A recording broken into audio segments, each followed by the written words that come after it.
Hi everyone. Hey guys, We're wow. back again.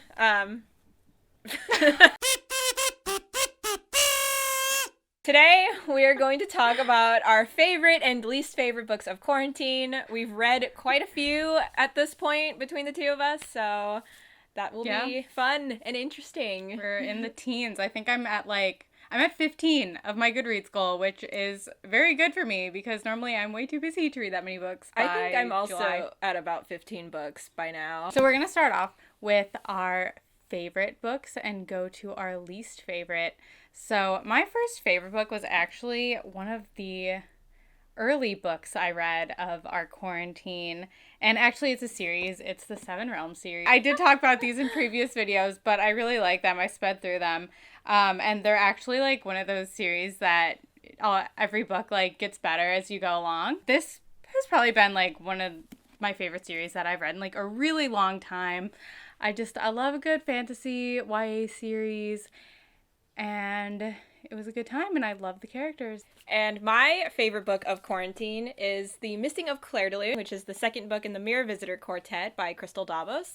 This is a really, really unique YA series. The world is very interesting. It takes place in a world where there was a huge cataclysm that broke the world into pieces, and now everybody lives on these floating arcs.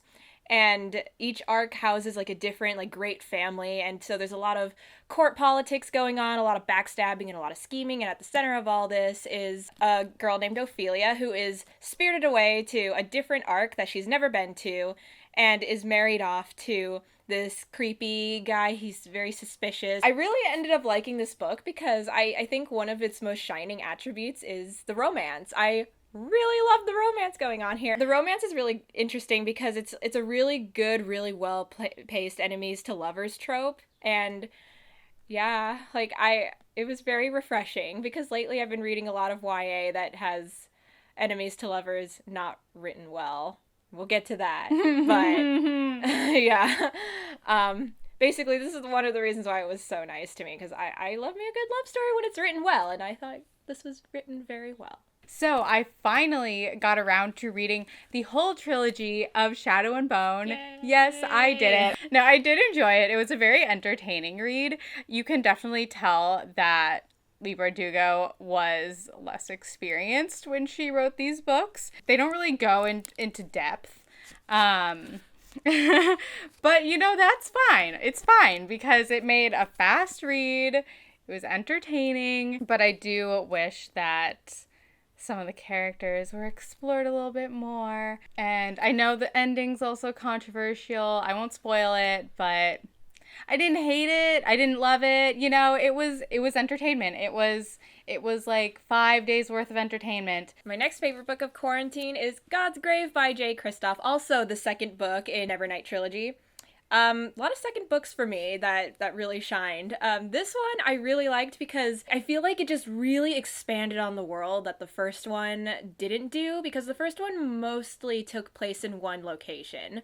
This one, it actually, like, they were traveling around everywhere. That, and also finding out more about a conspiracy with the Red Church that she's sworn herself to, and how that ties in with, like, the murder of her parents, and with like the main antagonist of this series, who's this, like, of course, like a dictator, and how she's like one by one each book she's getting closer to seeking her revenge. And I really like how there were some actual legit kind of important character deaths in here. That it takes me by surprise every time a character dies and they like stay dead. Too many authors get too attached to their characters and they bring them back to life, and I hate that. And in this book, there are actually a couple characters that I thought were going to play a very important role, and they just die, and it was awesome. And so yeah, I actually feel like J. Kristoff does a good job at like building stakes and keeping to them, and in the end it was really satisfying, and I was really hyped for the third one. So yeah, like I would say, like, yeah, I mean, I'll get to the third one, but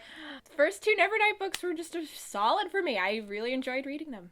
Okay, so the next book I read is called In the Hurricane's Eye by Nathaniel Philbrick. I was like looking for his name, but then I was like, oh, it's right at the top.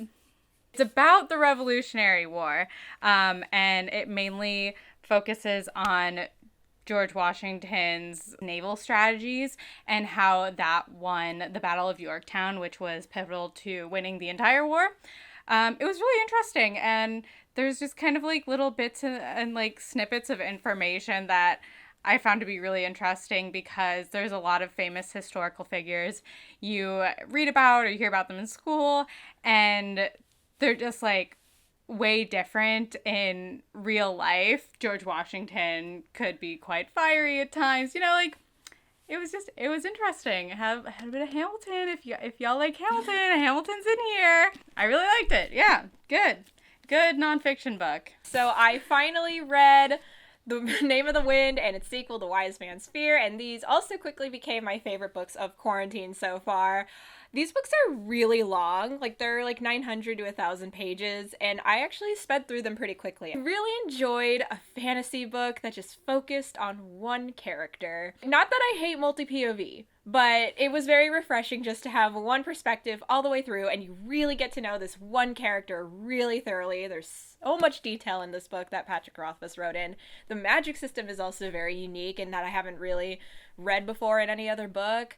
Well, anyway, I'm glad you read those books because I've been telling you to read them for a very long time now, and they're really good. Yeah, like one by one, I'm knocking out like the top god tier level fantasy books that everybody talks about and I've never read. But yeah, so one by one, getting through it, got through Name of the Wind, very good book. I also just appreciate the writing style in here too, because there's a lot of fantasy and especially like YA fantasy books that are very fast paced. There's a lot of battles, there's a lot of war, there's a lot of political intrigue, and this book was kind of more of like a magic school and book, like just following his life, yeah, like, day by day, right? And it's a very, very strong character driven book, and the supporting characters are also just as interesting. Love us some good character driven stories.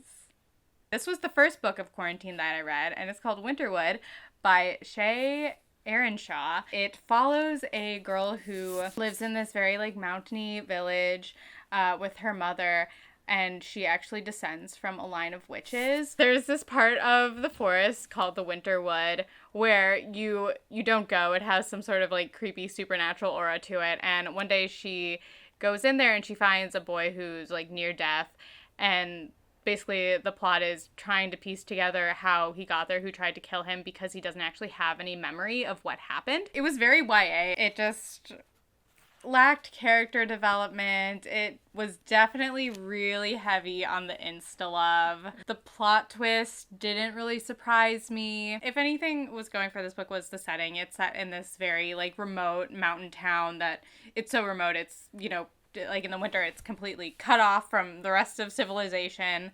Yeah, I gave it a 3 out of 5 stars on Goodreads, but it was fast. I was mostly entertained, I guess. Okay, well, I will say, like, okay, as much as I loved God's Grave, I was low-key kind of disappointed by the finale. Dark Dawn, which really pains me to say. Like, I've read worse books and I have read worse finales, but I think because the trilogy started so strong with Nevernight. First of all, I think like the whole conflict of this book, like it basically goes from like a revenge plot to having these huge cosmic powers involved, and now there are gods fighting each other, and it falls into a chosen one trope, and the main character is the chosen one, and she's sort of this vehicle for these gods, and it went a lot of pages went into that, and I didn't care for that as much as I cared for Mia just wanting revenge against her family. So much against more her family, huh? Or for her family.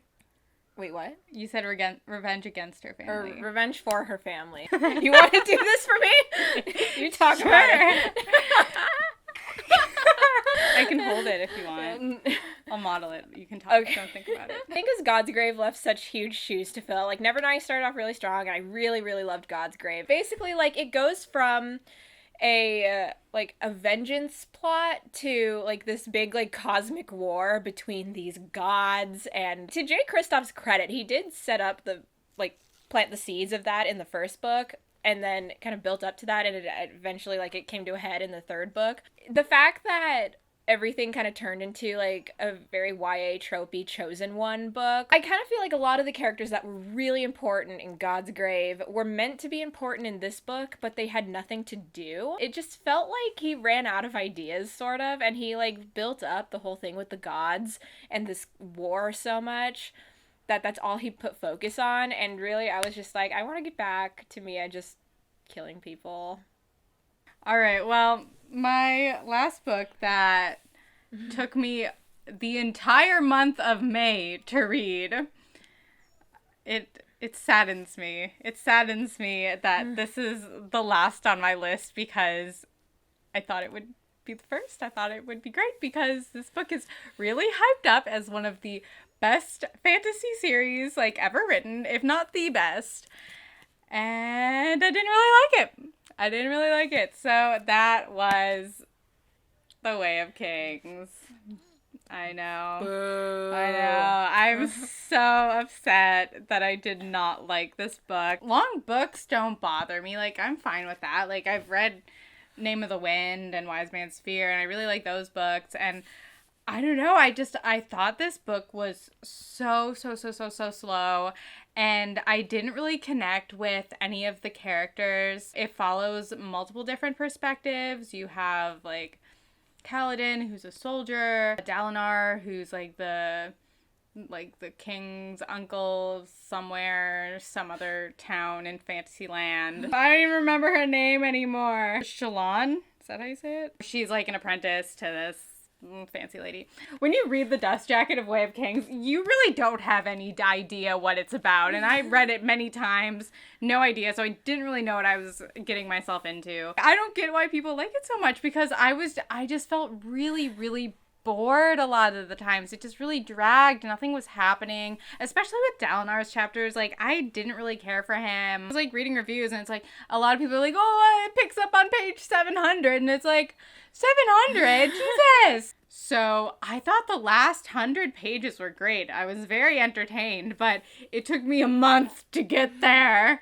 A month! I appreciate, like, the kind of, like, in-depth world building that Brandon Sanderson gets into.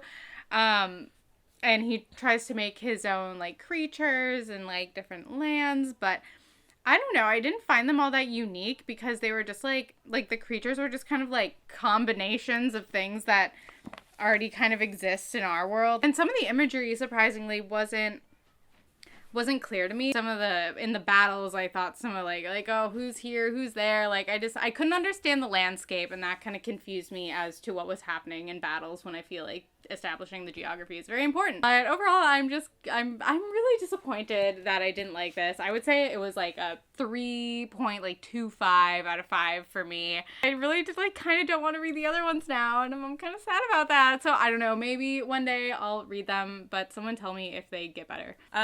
My other least favorite book that I read during quarantine, it's Five Dark Fates. Final book in the Three Dark Crowns Quartet by Kendar Blake.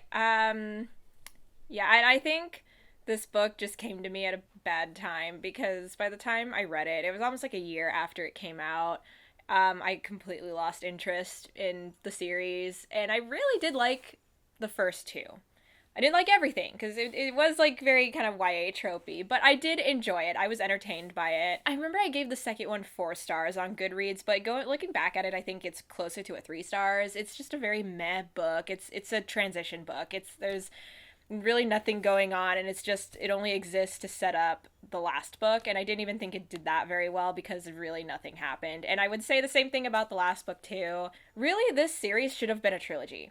I think it really would have wrapped up well if it was just a beginning, a middle, and then the end, the last book. But I don't know why, but Kendar Blake decided to make it a quartet. And I think it suffered for that because the last 2 books just really dragged, and I don't know why she spread it out the way she did. So it was just disappointing. It was like a 2.5 for me. I didn't hate it. It was just boring. All right. Well, those are all the books we read in quarantine. There's a couple more books we read, but, these were like the main ones that we included. The ones we felt the most strongly about. Hopefully we'll have another video whenever, I don't know, maybe 3 months later into quarantine. We're actually going to film a quarantine TBR video as well, so check that out. And yeah, Adios, amigos. That was awkward.